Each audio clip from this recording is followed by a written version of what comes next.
แล้วต้นหนึ่ง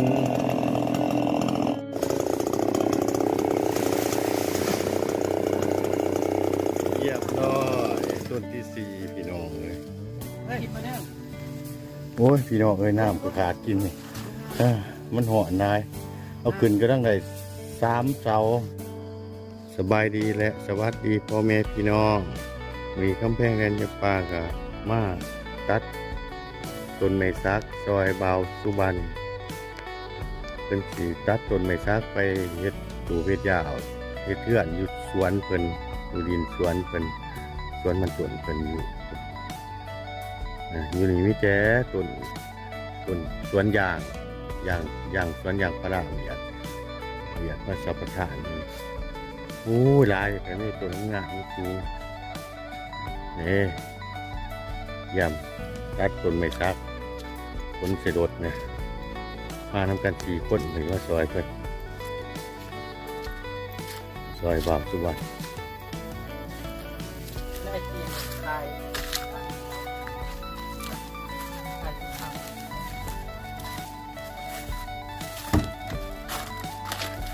เยี่ยมเป็นน้ำมันเครื่องจักร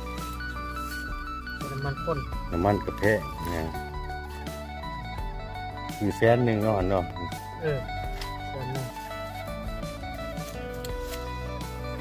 ได้กระดาษนี้จากลิตรนึง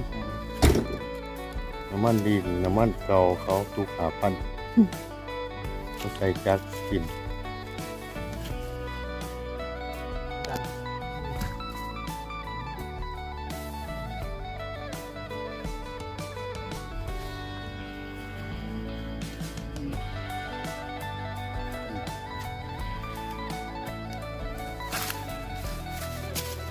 ซอยตัด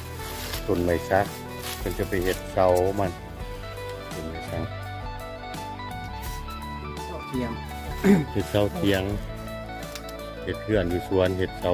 เห็ดเทียงอยู่สวนสบายดีมือจักมือเขาแก่ซื้อไม้จัก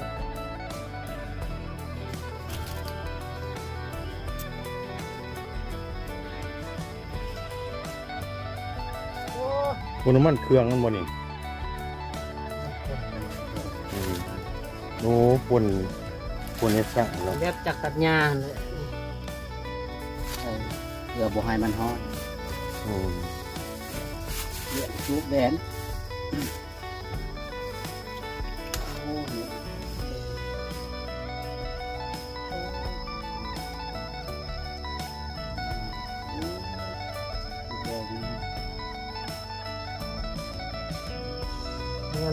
โอ้ยุ่งก็ได้ดีเนาะ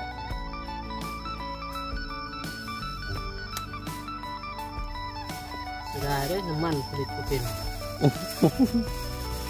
น้ำมันขาดปั๊มเบิดตีเนาะ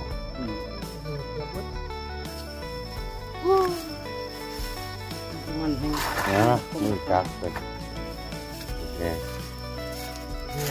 เตรียมรอรุ่นว่าจะได้จักต้นจักเสามื้อนี้พี่น้องเลยบอกในต้นไหนแน่ผ่าน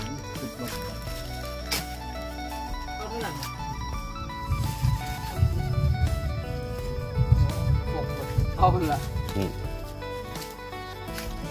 ไปเจอทางเขาทางอะไรสะดวกนู่หอมน้ำมันไปเฮ้ยวันนี้วะวันนี้พ่อเฮ้ยวันบุษย์บ่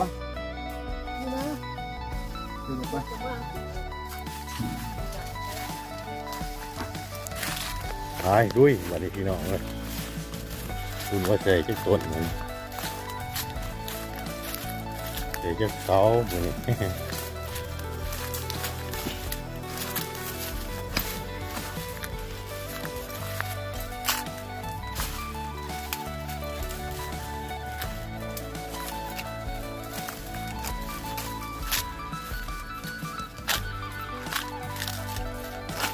นี่บอก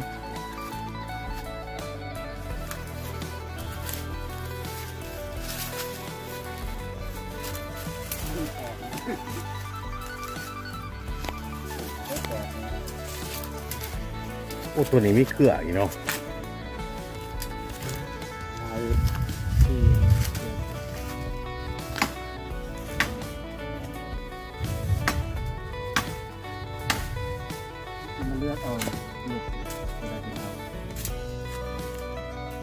เอ็ด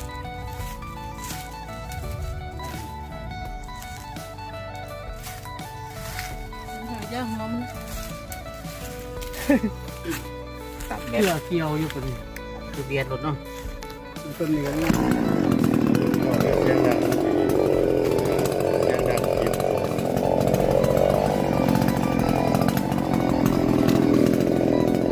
ก็รู้กันว่าเสียจะคนเราพี่น้องเนาะ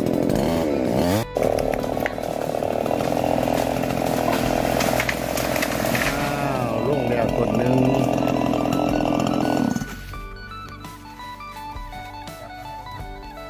ลุงแล้วคนหนึ่งเดี๋ยวเอ้ย แก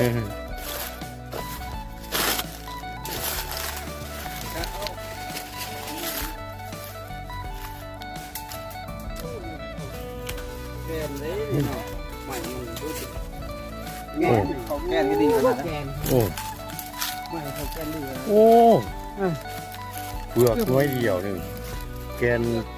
จนดำเบิดพี่น้องเอ้ยคุณนะแกนงามเนอะต้นหนึ่งร้ายไปได้นี่สิ แกน อืม แกนใหญ่ โอ้40 ครับ โต โอ้ยความคล้ายออกเป็นออกต้นละแสนปลายบุษว่านี่เนาะ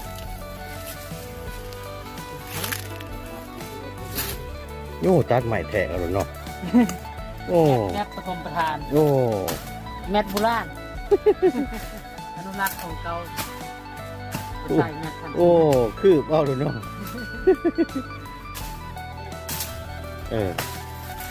เม็ดมันบ่ายเลย แมทรุ่นรุ่นงาบ้านนี้ไม่ใส่เสื้อเนาะ พี่น้องเลยเป็นตัดใหม่คืบเอาเฮ็ดเป็นแมทแบบอยู่ปลายนี่ไว้ หลอนมันเห็ด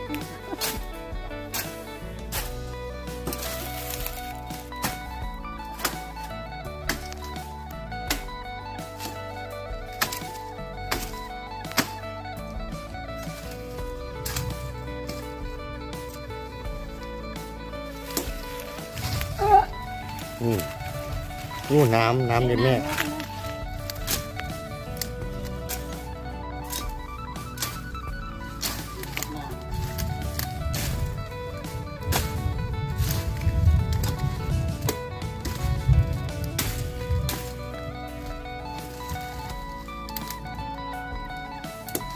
3 เมตร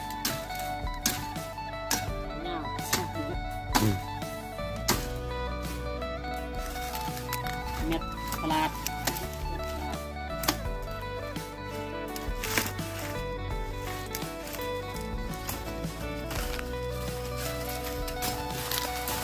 กระโดดลงบนฟ้า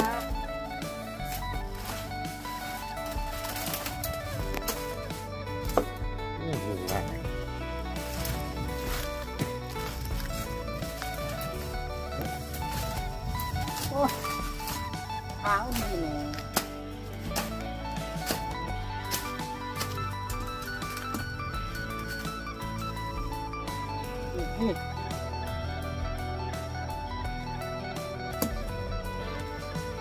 บัวสีนับเลย 1 2 เฮ้ยหนึ่งจะใส่ นี่ หนึ่ง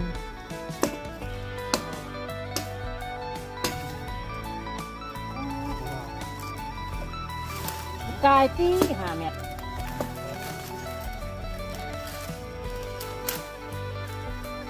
ต้องเฮ็ดเสา5 เมตรก่อนวันนี่มันสูงมันจังเย็นเนาะ กองกลางเนี่ย โอ้เห็นไหมนี่กองกลางแล้ว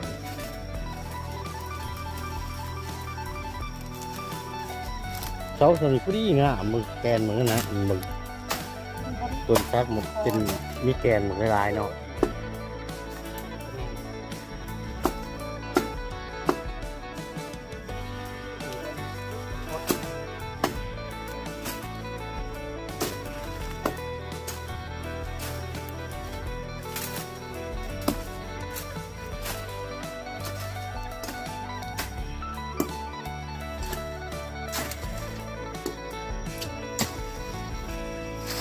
นะ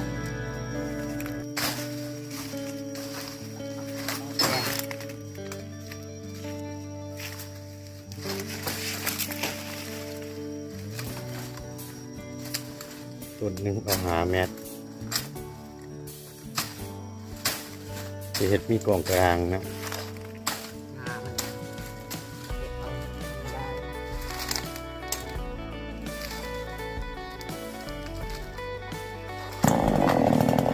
ไงแท้เฮ้ย แกงแล้วงาม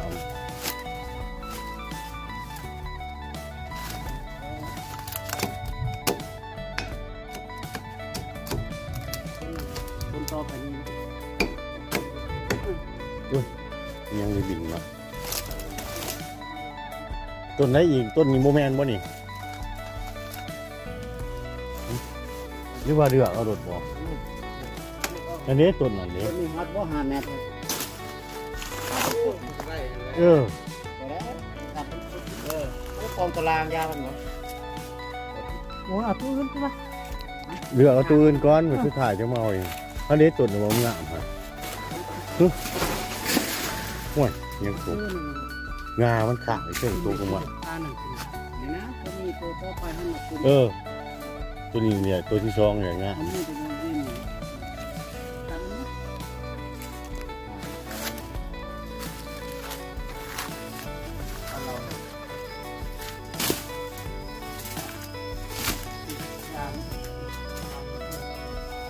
สู้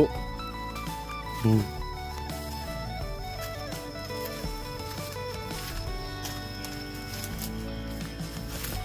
ต้นนี้งามเหมือนกันเนี่ย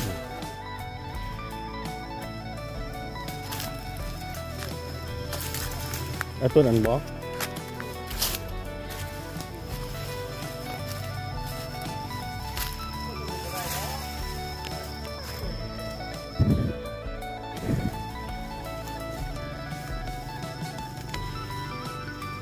ตัวนี้ต้นที่สองโอ้ต้นอกบกมันไงเนาะต้นอกบกนั่นเนาะต้นอกบกพี่น้องเลยต้นบักใหญ่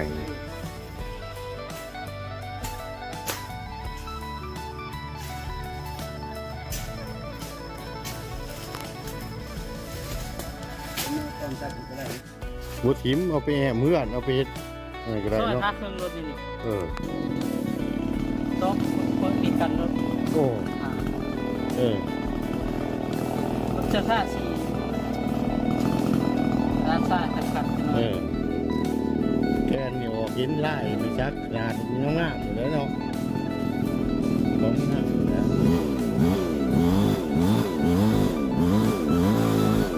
ต้นที่สองฉันเดินไปแล้วนะต้นที่สามแบบ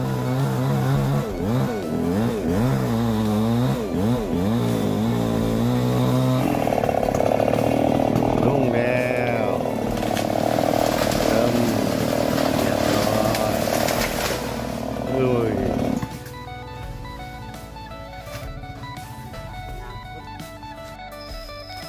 ถ้ากันยางสอบหาต้นงามๆมาเห็นเนี่ยต้นที่สี่ได้เนาะบัดนี้เนาะต้นที่สี่โอ้พี่น้องเลยแดดแต่แล้วเนี่ยใจ อยู่ในป่ามันเย็นแดดตอนเที่ยงนี่มันจะหอมจริง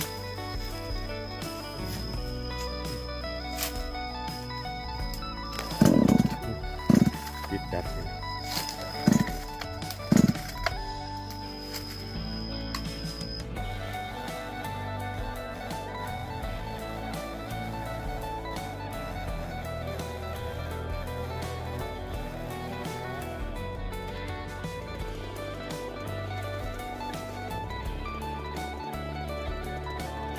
ต้นที่สี่พี่น้องเลย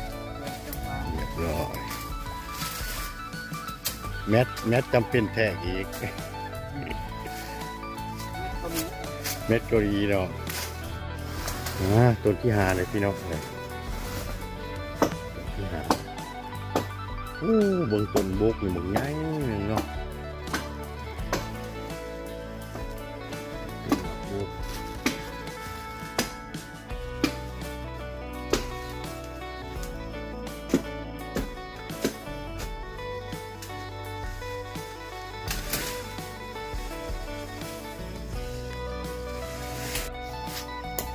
โอ้ยุ่งลายดีเว้ยใหม่แฉะเอาแฉะเอาต้นหนึ่ง5 เมตร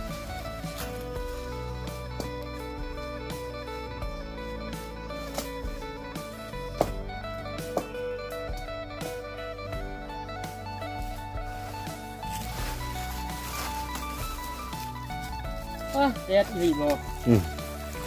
โอ้เรือหน่อยสะเนาะ โอ้ยกำอาบน่ะ ว้าว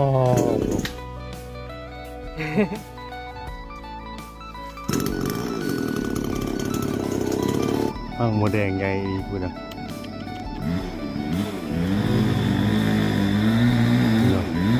แม่มันเต็มเลยพี่น้องเอ้ยตัดต้นเมซักกับครบเก่าต้นแล้วมันขาเพิ่นห่อนแบกใส่รถปันห่อนนุ่งกระดานอยู่ในป่าภาพพี่น้องเอาเมืองสวนยางมีชาวบ้านมาปลูกยางอยู่ในเจ้าต้น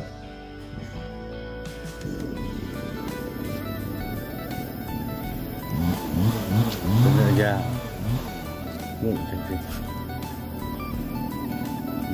เอาสวยตรง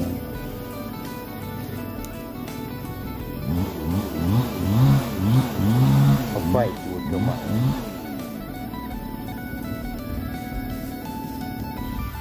สวนยางปิดแถวงามลายดีพี่น้องสวนยาง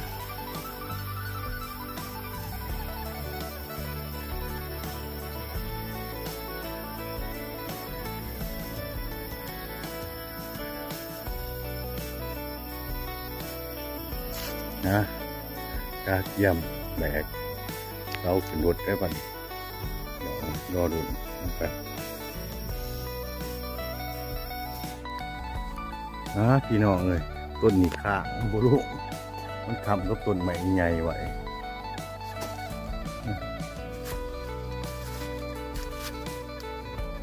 ข้างกับต้นใหม่แค่นหินไว้มันบุรุษครับแค่นี้ก็หมดไง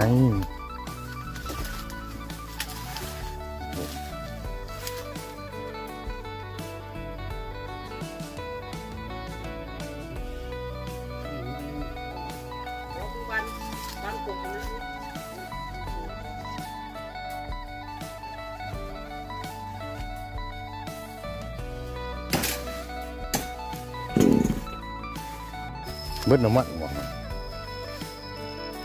เตือนน่ะคือบ่บ่ผมเตือนมาเว้ยกินมาแล้ว โอ้ยพี่น้องเอ้ยน้ำประกาศกินนี่มันหอนนายเอาขึ้นก็ตั้งได้3 เสาพี่น้องเมื่อยพักผ่อนจะข้าวเสาทับมือครับตั้งได้3 ต้นพี่น้องนะ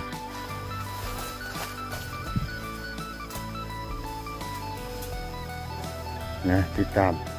ตอนนี้เดี๋ยวเอาพักผ่อนเอาแห้งก็จะข้าว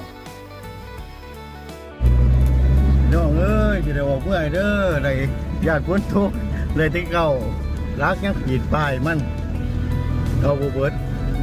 พ้นอีตุกมือหนาจะเอาใหม่ได้เข้าต้นเต็ดรับมันนี่ยังป้ายมันยังเอาบนเบิดญาติพ้นทุกปากหอกแห้งโอ้ลาของจริงใหม่เหมือนมากเลย